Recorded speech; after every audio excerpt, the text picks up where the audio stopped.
नमस्कार साथियों, स्वागत है आपका कॉन्सेप्ट लर्नर्स की एक नई क्लास में। आज हम पढ़ने वाले हैं शिक्षा मनोविज्ञान के अंतर्गत टीचिंग टॉपिक के बारे में और यह भी जानेंगे कि टीचिंग अर्थात शिक्षण के क्या क्या चर हैं, यानी वेरिएबल्स क्या क्या हैं। पिछली कक्षाओं में हमने पढ़ा था शिक्षण की परिभाषा के बारे में, शिक्षण के अर्थ के बारे में, शिक्षण की विशेषताओं और प्रकृति प्रकृति के बारे में। साथ ही साथ हमने यह भी पढ़ा था कि उत्तम शिक्षण में क्या क्या विशेषताएं होती हैं, क्या क्या उसके तत्व होते हैं। तो चलिए आज का क्लास शुरू करते हैं। जानते हैं शिक्षण के चर, वेरिएबल्स ऑफ टीचिंग के बारे में। तो शिक्षण के चर अर्थात वेरिएबल्स ऑफ टीचिंग क्या चीज़ें हैं ये, आइए इसके बारे में जानते हैं। शिक्षण प्रक्रिया में तीन प्रकार के प्रमुख चर होते हैं। कौन कौन से? स्वतंत्र चर, आश्रित चर, हस्तक्षेप चर। ये तीनों क्या चीज़ें हैं इसको आगे एक्सप्लेन किया है हमने। चलिए जानते हैं स्वतंत्र चर क्या है। शिक्षण प्रक्रिया में शिक्षक स्वतंत्र चर के रूप में कार्य करता है। कौन कार्य करता है? शिक्षक यानी कि टीचर जो होता है वो कैसा कार्य करता है? स्वतंत्र चर के रूप में कार्य करता है। ठीक है, फ्री वेरिएबल के। शिक्षक छात्रों को अधिगम अनुभव प्रदान करने के लिए विभिन्न प्रकार की क्रियाकलाप करता है। क्या करता है? क्रियाकलाप करता है। किसके लिए करता है? अधिगम अनुभव प्रदान करने का प्रयास करता है। इस प्रकार से शिक्षक क्या है? स्वतंत्र चर है। चलिए आगे जानते हैं।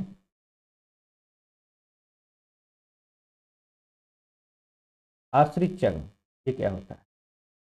शिक्षण प्रक्रिया में छात्र छात्र को आश्रित चर कहा गया है। किसको? छात्र को, अर्थात स्टूडेंट को क्या कहेंगे?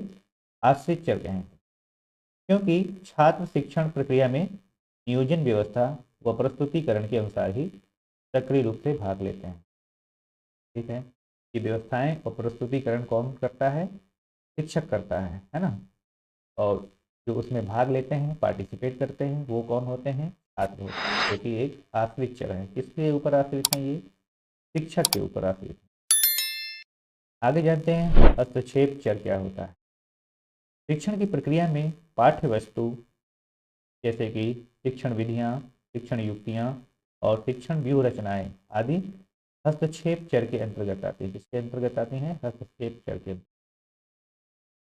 यह सभी चर मिल करके शिक्षण प्रक्रिया को पूर्ण बनाने का प्रयास करते हैं।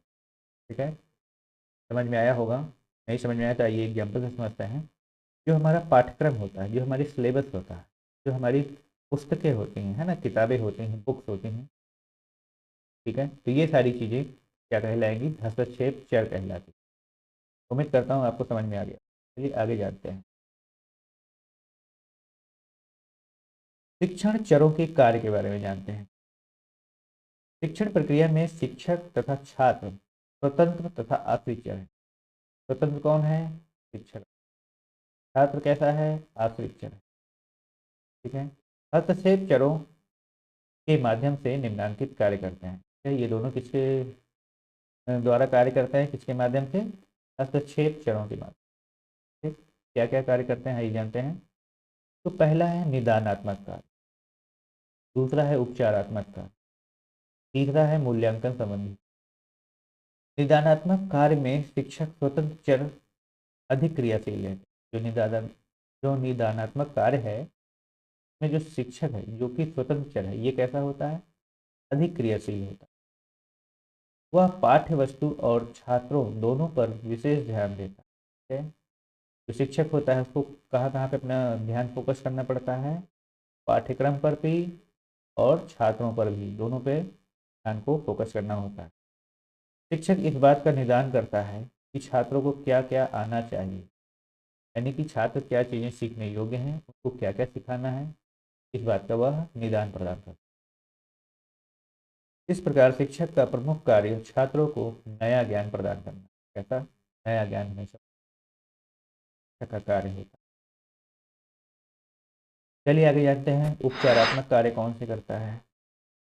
निदान के माध्यम से जो लक्षण, स्तर, कमियां शिक्षक को महसूस होती हैं, उन पर नियंत्रण रखना, उनका उपचार करने का कार्य भी शिक्षक। ठीक है, क्या क्या भाई? जो लक्षण है, जो स्तर है और जो कमियां हैं निगम में, उन पे ही काम करेंगे शिक्षक महोदय जी।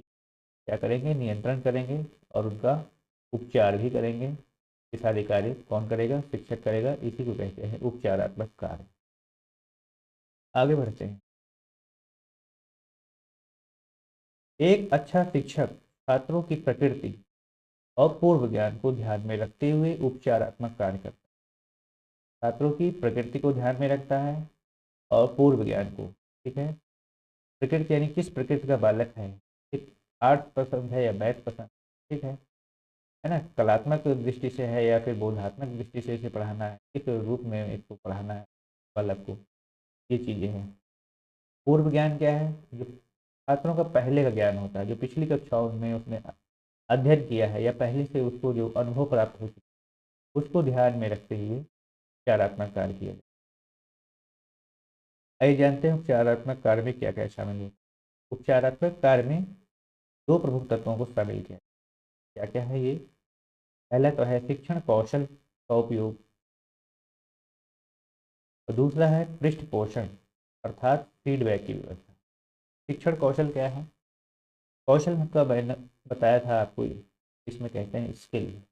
ठीक, कि कोई शिक्षक कितना बेहतर अपने कौशल प्रदर्शित कर रहा है, कितनी अच्छी अपनी स्किल का फॉलो करते हुए टीचिंग कर रहा है, कितने मतलब अपने हाव भाव से एक्सप्रेस कर पा रहा है अपने आइडियाज़ को, या उसके पास टीएलएम है ना, टीचिंग लर्निंग मटेरियल जो है उसको कितना अच्छा वह उपयोग कर पा रहा है।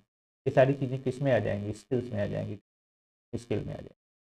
तो इसका सभी का प्रयोग करके कक्षा के सभी छात्रों को अधिगम कराना होता है, उसको संतुष्ट करना।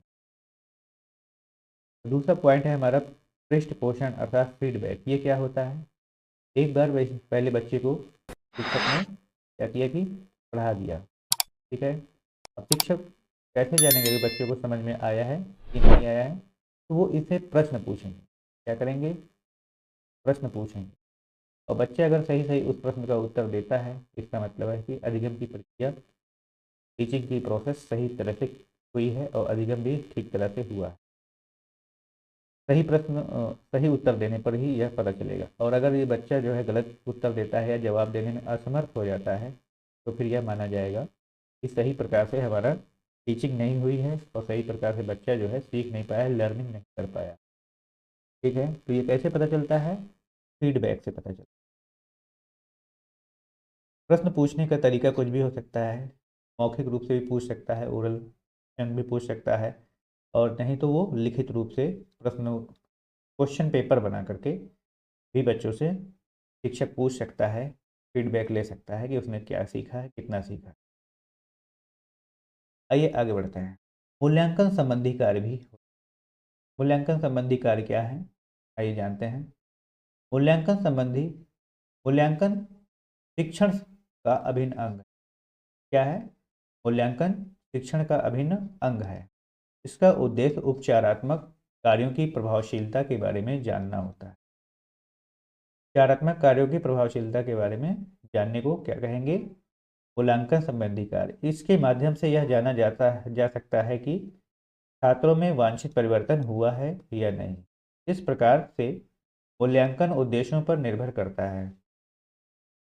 तो उम्मीद करता हूँ आपको मूल्यांकन भी समझ में आ गया होगा। मूल्यांकन के जरिए क्या किया करते हैं, छात्रों के बारे में जानते हैं, उपचारात्मक कार्यों की प्रभावशीलता को भी जानते हैं, छात्रों को कितना बातें समझ में आई हैं जो क्लास में पढ़ाया गया है, उन्हें कितना उन्होंने अधिगम किया है, ये सारी चीज़ें हम मूल्यांकन में जान पाते हैं। इसमें भी प्रश्न उत्तर आदि बना करके या बच्चों से प्रश्न पूछ करके उसके उत्तरों की जो है जांच करके मूल्यांकन संबंधी कार्य किए जाए।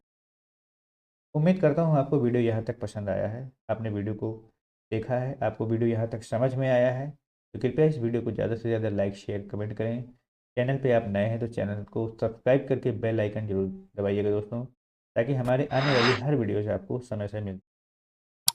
अगली क्लास का टॉपिक है, नेक्स्ट क्लास होगी हमारी शिक्षण की अवस्थाएँ और क्रियाएँ के बारे में हम डिटेल में चर्चा करेंगे। चलिए मिलते हैं, तब तक के लिए धन्यवाद, जय हिंद।